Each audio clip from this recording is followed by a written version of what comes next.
Now, after a gigantic fossilised jawbone was discovered by a schoolgirl turned scientist during a walk on the beach in Somerset, it has now been identified as belonging to what may be the biggest prehistoric marine reptile ever found. The ichthyosaur would have been more than 25 metres long and lived 202 million years ago, as our reporter Georgina Ranard explains. And we can take a look. In a garage in Swindon, there is treasure hidden away. What am I looking at here? Well, this is the jawbone of a giant ichthyosaur from the end of the Triassic period. It's what's left of what scientists think was the largest marine reptile on Earth. At 25 metres in length, it was as long as 2 buses nose to nose. So this piece of jawbone would have come from an animal around the size of a dolphin. Yeah, indeed, yes. And this piece of jawbone is from the giant ichthyosaur. From the giant, indeed. So you can really see just how big this animal was. Paul de La Salle dug the first piece out of a Somerset beach in 2016, and then 4 years later, with the help of other fossil hunters, he found more. Scientists now say it was a giant ichthyosaur, living alongside the dinosaurs and probably eating squid. And it may have been bigger than a blue whale, the largest animal ever to have lived. This ichthyosaur lived about 202 million years ago, right at a time where there was a major extinction event. What this major extinction event led to was the extinction of these giant ichthyosaurs. After years in Paul's garage, it's finally time to say goodbye. I've sort of come to know it almost, and studied it in such intense detail that it will be sad to say cheerio to it. This gigantic ichthyosaur will soon go to its new home on public display at the Bristol Museum and Art Gallery. Georgina Ranard, BBC News, Swindon. We're talking about who will hold the giant jawbone with Dr Dean Lomax, palaeontologist, who's with us here. Morning to you, Dean. Thank you. We should introduce Ruby and Justin Reynolds, who are on Staunton Beach in North Devon for us this morning. Morning to you guys. What a beautiful day it is for you there. We will chat in just a moment, Ruby and Justin, but let's explain, Dean, if you would, Yes. what Naga's holding here and the significance and the relativity of that to the discovery that Ruby made. OK, so in order to understand that, if I quickly pick this one up, gives you an idea. Hold that to one, There we go. maybe? So I give you an idea. So this piece of jaw, this is a typical sized ichthyosaur, one of these marine reptiles, looked a little bit like a dolphin. The piece that Naga's holding would have fit... A little flatter that way, that's There you go. it. The piece that Naga's holding would have fit about there. Oh, so if you look at it on Charlie, it would have been... Look at the side. Yeah, there you go. That works. That's a better... And this you would have turn to been the side, it about would have been your jawbone there. about twice as long. So if you imagine the size of this animal is like dolphin size, this animal would have been about the size of a blue whale. Like enormous. The length of the jaw in its entirety would have been what? That would have been probably around about 2.5 metres. If you add the rest of the bones around this, you're talking nearly 4 metre long jaw. And then Justin and Ruby have found a second one that is more complete and better preserved. And just to explain, this is not the real thing we're holding here. This is a replica. You are quite right. This is 3D printed. So we had hundreds of photographs taken of the original bones and 3D printed them. And bits stuck together. Yeah. It's fantastic. Do the link for us. How did you know about Ruby's discovery?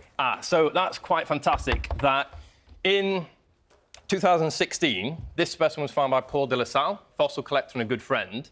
We studied his bone, identified it was something really quite unusual. In 2018, we published our science, and then Justin and Ruby, I was like hoping for more. And in May 2020, I received an email and we had a second, more complete specimen. That together, we went to the site in Somerset with Justin, Ruby, Paul and many of our family members to find more of this specimen, which turned out to be twice as long as this, much more complete, better preserved, and work out that it was an entirely new species to science that we got to name. Right, Ruby and Justin, this is the point, morning by the way, it's Nugget, where you pick up the story, set the scene, put us at that place, and then from there, how you both then, rather than just having it named after you, became part of the science project and research.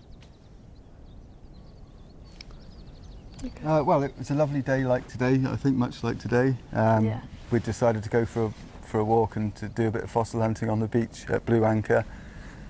And myself and Ruby had wandered a bit ahead of my partner Tammy and our other daughter Rosa. and we just came to the top of the beach and left on a rock by presumably another member of the public. We found the first piece of bone along with a couple of other things which had been left there.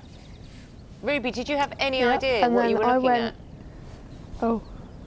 Sorry, it's all very odd when you're listening to something in your ear. Did you have any idea what you were looking at?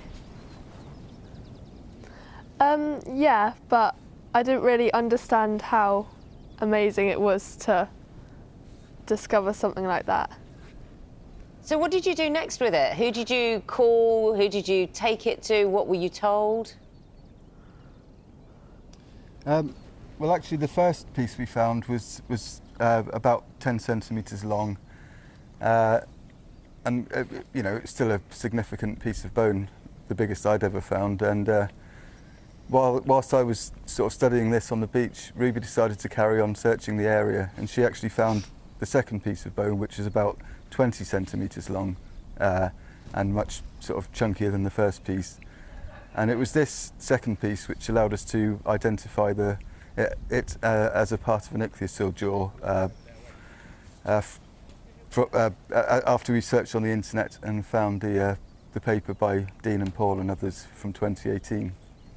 Justin, did I get the bit of the story right that you told a second ago?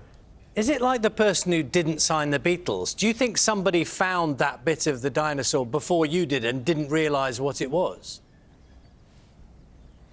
Somebody definitely found it, picked it up, along with, like I say, a couple of other things which were kind of geological sort of specimens, and just left them on a rock. And perhaps they didn't know what it was, or perhaps they, for whatever reason, they left it there. And yeah, lucky for us. I suppose, Dean, you know, that's a genuine mistake. I mean, it's not necessarily easy to know, is it? No, that's one of those things. I mean, it quite literally, Charlie, could have been a dog walker on the beach, just picked up a rock. Oh, that looks a bit odd.